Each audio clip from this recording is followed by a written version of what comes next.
Your What's good, y'all? It's your boy DJ Obi the Mayor back with another one. I'm here today. Today is May 25th. It's a beautiful day. 3 days until my G Day. It's lit. Um, I'm feeling good.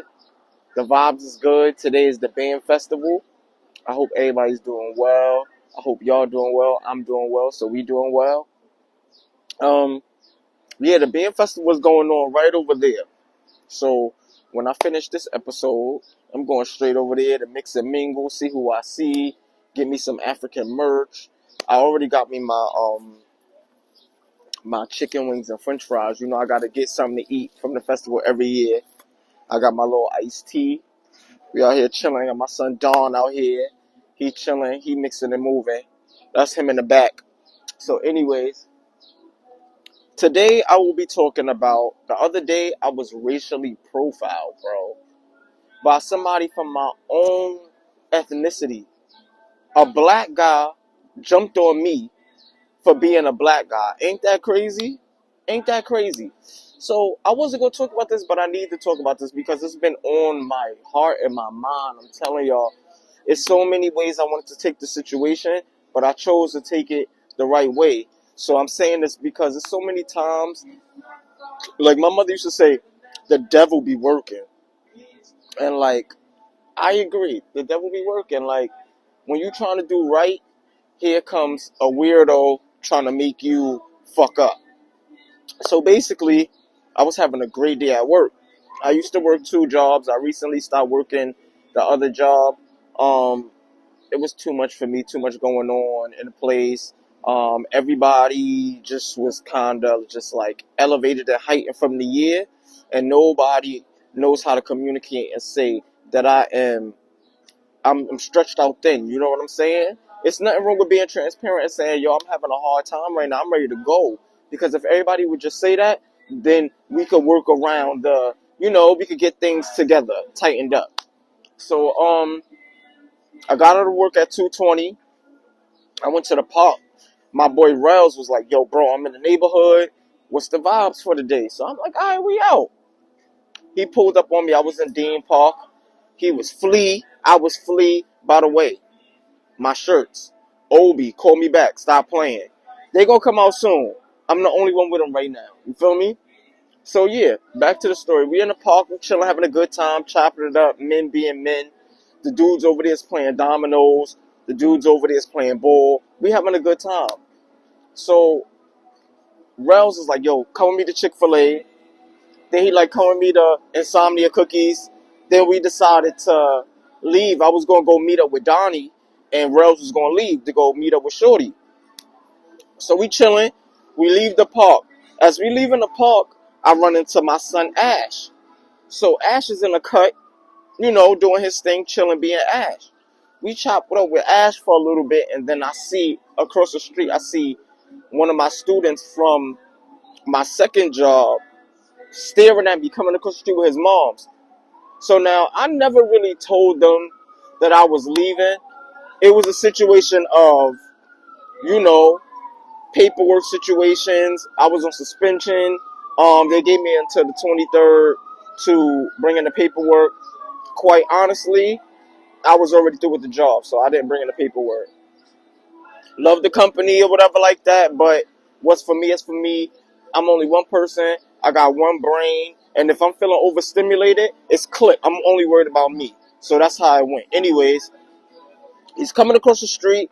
I'm like, yo, Obi, you can't keep ducking. You got to tell this little kid. Because this specific kid he's smart. He knows what's going on. Like, you're not going to lie to him. So, he came up.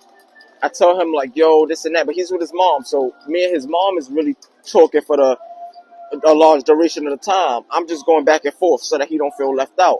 So, telling her, like, yo, I left because of this, because of that.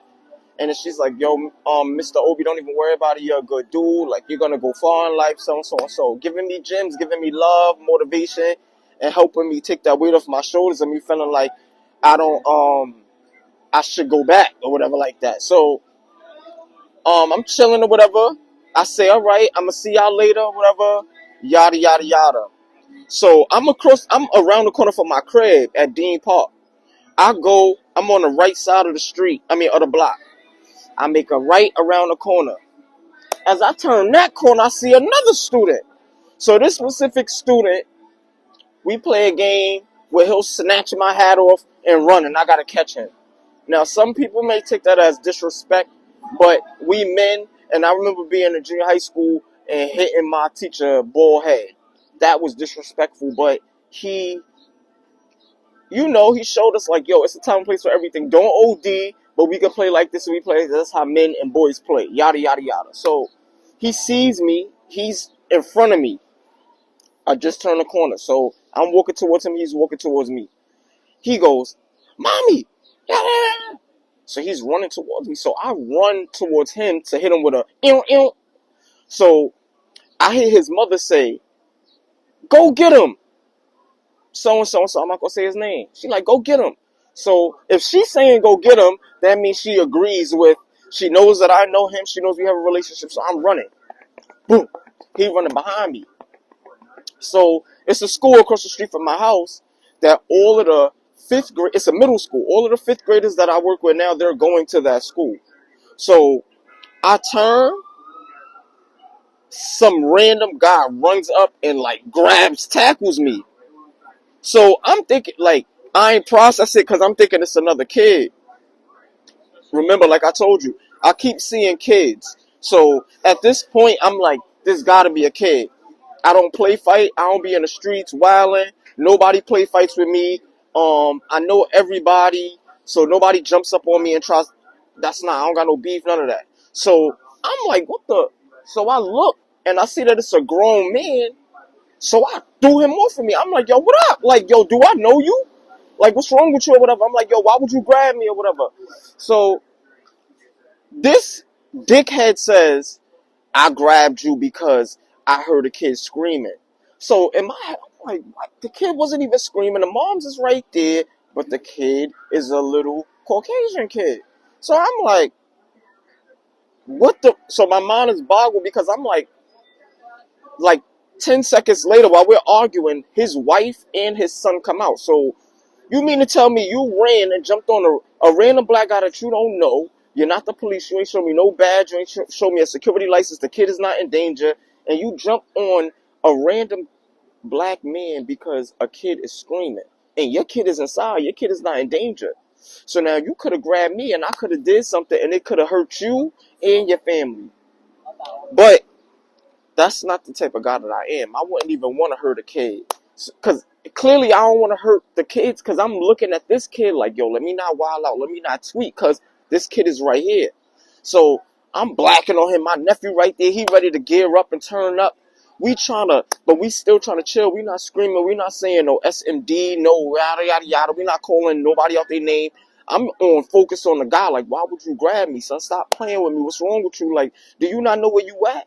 So he's kind of trying to get away from me or whatever, but I'm on his heels, and his wife is like, I'm so sorry, I'm so sorry. So, his wife was of this complexion. She was Caucasian. We're not going to even do that. She was Caucasian, and his son was mixed. So I'm telling the wife, like, yo, your husband's a racist, bro. Your husband is racist. For him to jump on his own kind, mind you, black dude with locks. So I'm going even more crazy because my whole mindset is, when I'm in Crown Heights, we're going to talk about Crown Heights. I lived in Crown Heights for a year. Crown Heights, at that time, 2018, was crazy. I lived on Schenectady between Park and Prospect. It was nothing but shootouts and little gang stuff going on. What kept me safe was my locks because it's heavily dominated in culture with West Indian people.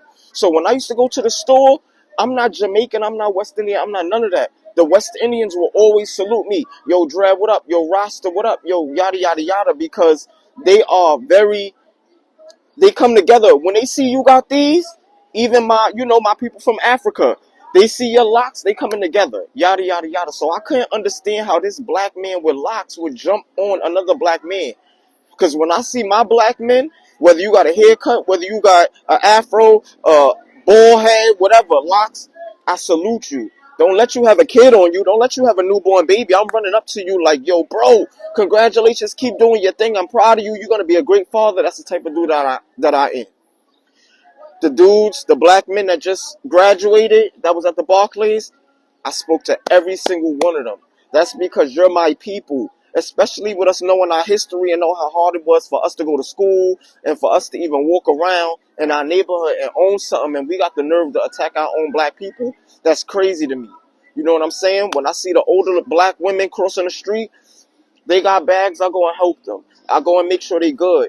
So it was no reason for that black man, no, see, that bland black man to come and attack me like that. You feel me? That didn't make no sense. So in all, the parent of the child that was chasing me was like, Mr. Obi, I'm sorry, I'm so sorry, yada, yada, yada, yada. And I was talking to the kid. I'm like, yo, I was trying to ensure to him that, yo, look, I want you to know that that wasn't your fault. Because he started blaming himself. Like, yo, I should have, if I would have never grabbed your hat, no, it wasn't like that. That's what we do. If that black man would have never jumped on me, and if he would have minded his business, if he would have assessed the situation right and seen that me and that kid have a relationship, he would have never gotten to that.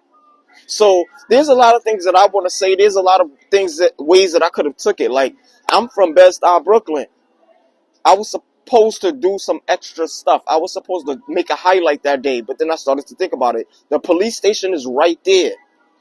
Literally 20 steps away. The police station is right there.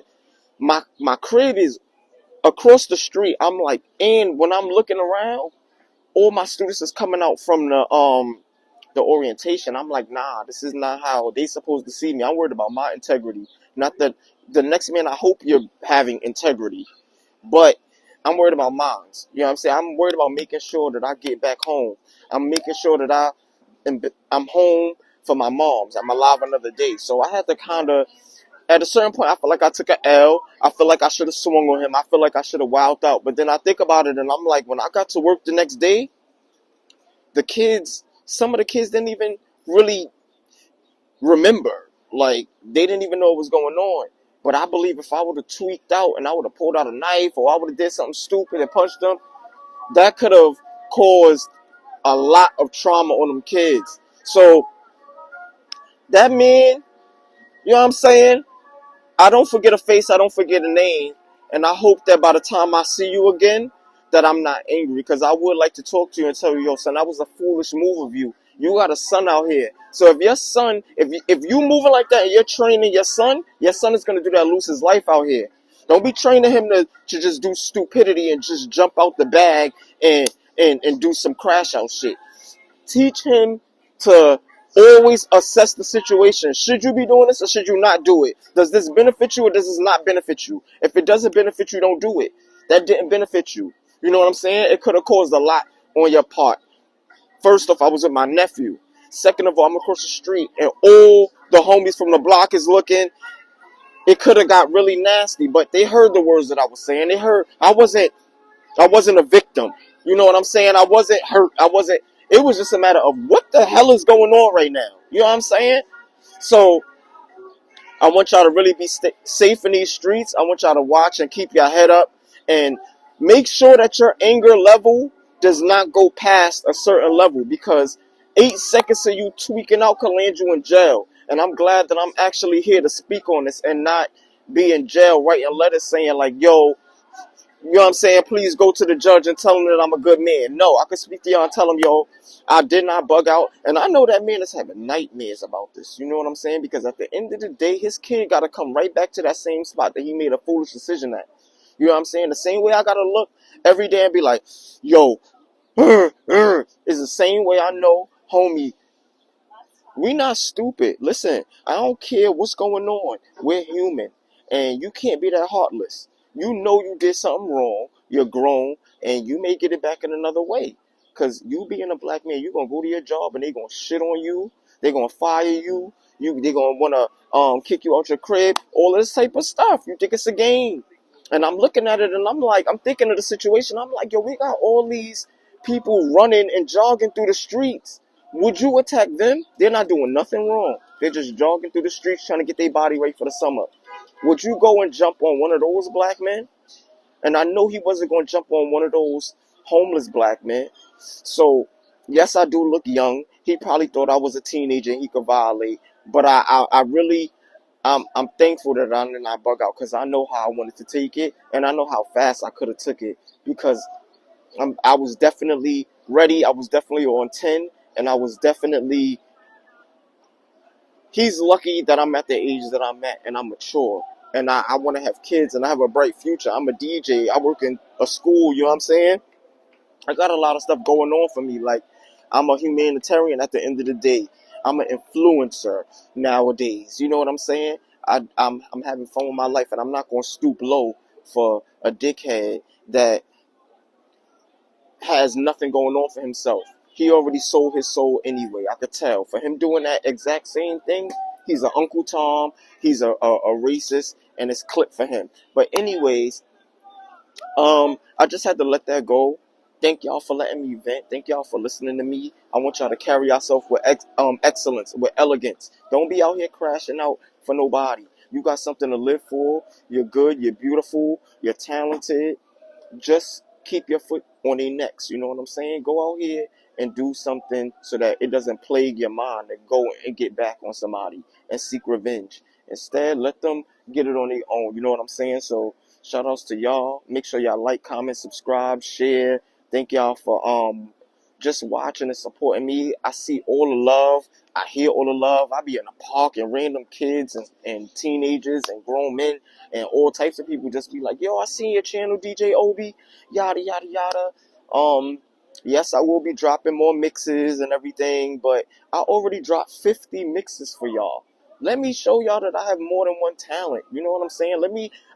As a DJ, we're supposed to show y'all that we have a presence. It's not all about pressing buttons and music. It's about taking y'all through a time lapse to where you feel like you're a kid again, where you feel like you're a teen again, where you remember when you were 21, when you remember when you were 25. That's what we are here for. You know what I'm saying? So these story times are for you to get a little glimpse of all the pieces of the puzzle. Like, you know what I'm saying? As a DJ, we have to stay calm. I have to stay calm. We have to be good in the midst of chaos. And I am that. So shout outs to y'all. Once again, DJ Obi the Mayor.